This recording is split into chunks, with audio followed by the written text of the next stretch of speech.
welcome back to my channel and welcome to the first episode of We Got Hair at the House.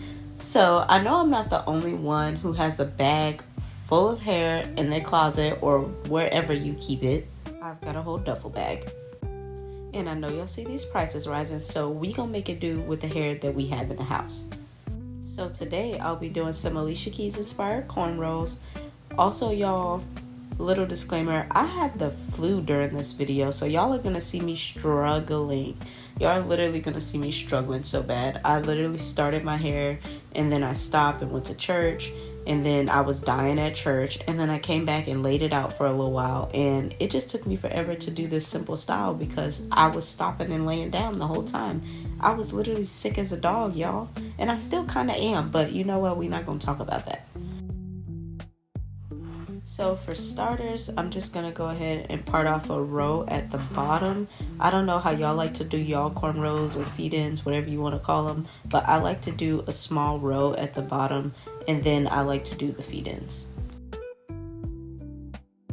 As you can see, my hair is already pretty much split down the middle, so I just parted off a line on one side, and then I'm going to go ahead and part off the other side and make it match up, and this will make my row for the bottom.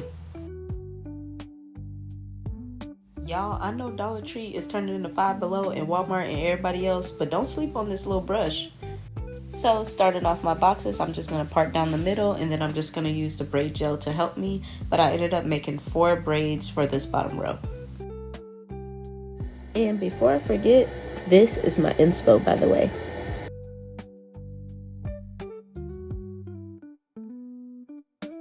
Once I finish parting the boxes, I do twist the sections off just to keep them out of the way.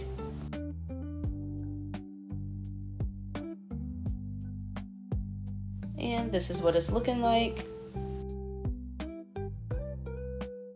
And now I'm just going to part off my sections in the front. Using my rat tail comb, I'm just going to do a straight part from my hairline to my nape.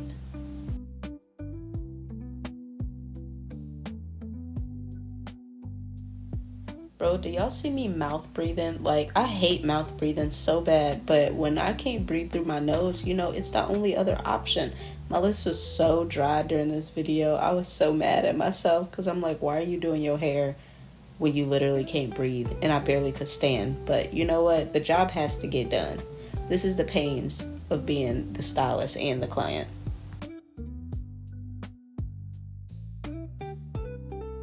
And this is what the part looks like cleaned up. I did go in with braid gel and then just make the part cleaner off camera. After I make sure my part's clean, I just go ahead and braid it up to keep it out the way.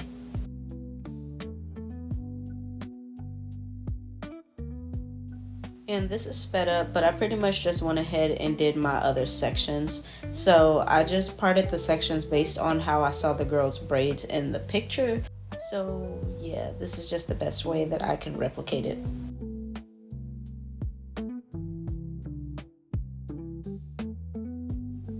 And this is a not so rare moment of me looking like I got the bike holiday. And here's what the final parts are looking like. So technically I have my hair split in 5 sections if you count the bottom row. And starting the braids on the bottom, I'm just gonna go ahead and use the braid gel and outline the box, and then I'm going to smooth it in with my rat tail comb.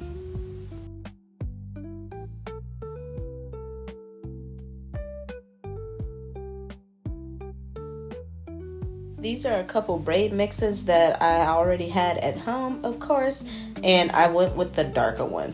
So yeah, I just take a little piece of that and then I just go in and do a regular box braid. I know some people do knotless box braids for the bottom row, but I didn't feel like doing all of that. Your girl was tired and sick.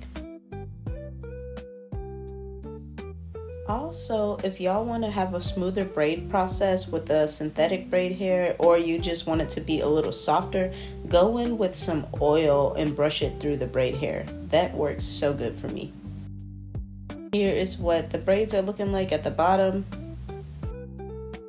I went ahead and parted off my first 2 braids off camera, and this is just going to be the crisscross braids. So to start off all of my braids, I go in with the braid gel on either side, and then I smooth it out with my rat tail comb. and then I begin to braid.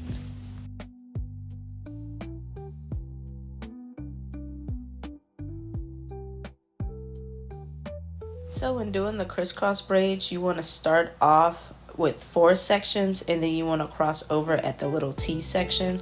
So when you have 4 sections, if you start out on the top right, you want to finish on the back left, like you see here. And then for the other braid, you want to start off on the top left, and then you finish on the bottom right. I really hope that makes sense. Y'all know I made this channel to be able to help other people learn how to do their own hair and take care of their own hair, but I didn't take into account that I suck at explaining stuff. So yeah, y'all let me know if y'all be understanding or not in the comments down below. And I'm not sure if y'all can quite see here, but I've made it to the little intersection, the little T mark I was speaking about earlier, and I'm going down to the bottom right. So now you can see that I cross over to that other section, and then I finish the braid off that way. And y'all, this is the braided gel that I was using. I really do not like the way my braids was looking, so I literally stopped and went to work and got my pure neat braid gel. And yeah, that's my holy grail. So yeah. To do these curved braids, I literally have to braid backwards. So I start the cornrow off like a regular cornrow, but I have to start it backwards. So I braid towards my face, and then when my hand gets to like a comfortable position, then I can turn it around, if that makes sense.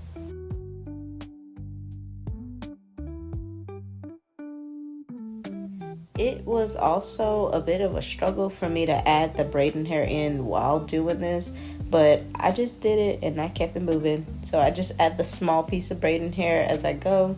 But yeah, I just keep braiding until I get to a comfortable spot to flip my hands and braid it like the normal way.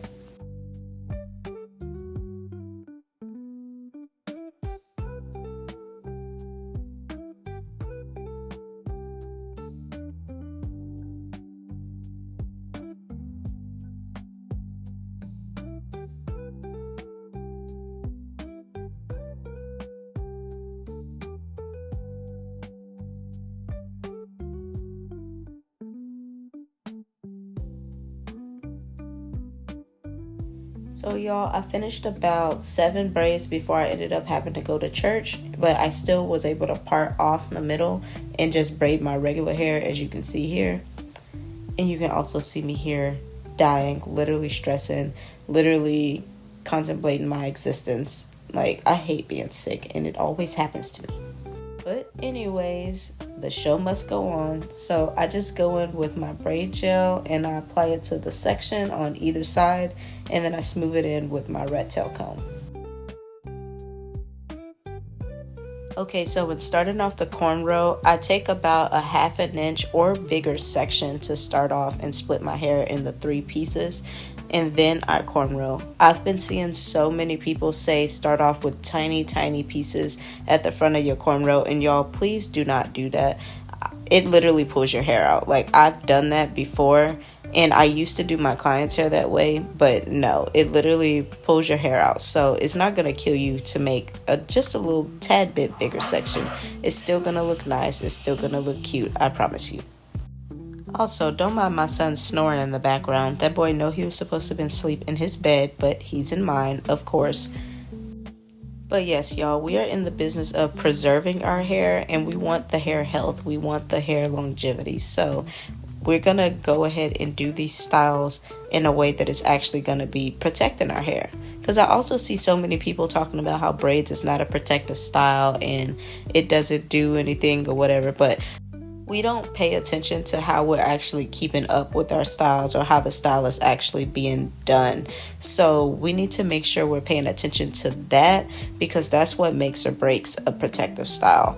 Like, if you're doing the install wrong, or if you're leaving your hair up for 6 months at a time, of course the style is not going to be a protective style and it's going to break off your hair. So we have to be mindful of the things that we're doing while we're wearing these protective styles, and making sure it's moisturized before, during, and after the process.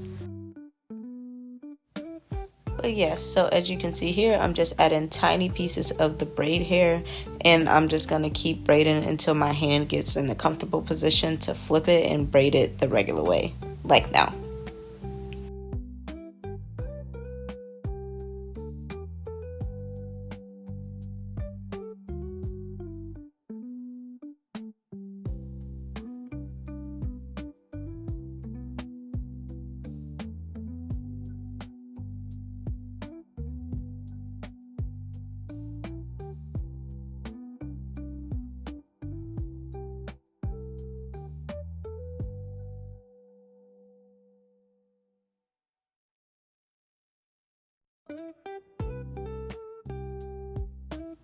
Also be mindful to add some more braid gel or moisturizer and then smooth it in with a brush or a comb as you braid, just to keep the flyaways down. And we are finally on the last braid, y'all. I don't even know what time it is now. I do know your girl was laying down and waking up because with the flu, it just comes in waves. So it just feels like 1 minute I got hit by the truck, and then the next minute it feels like I took a 5-hour energy. So yeah, when I had that little burst of energy, I just got up and finished my hair, but that kind of wasn't good because it kept draining me. And I feel like that's why I'm still kind of a little sick, because I don't know how to sit down somewhere. And I also got these kids. They won't let me sit down nowhere.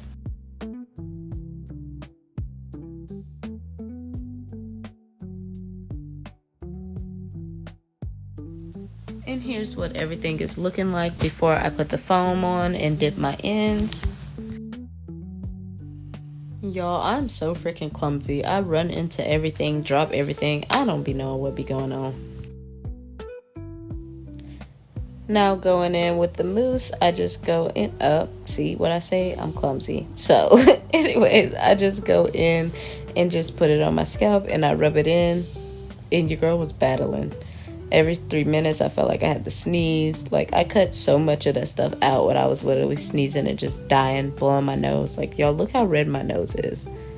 Look how red my nose is and look how dry my lips is. Like, it just don't make no sense. And now I'm going in with the Got To Be and just spraying the foam. And it's so cold. I hate that it be so cold. But anyways, here is the final look. If y'all like this and if y'all like that I started this series, please like, comment, and subscribe. And I will see y'all in the next one.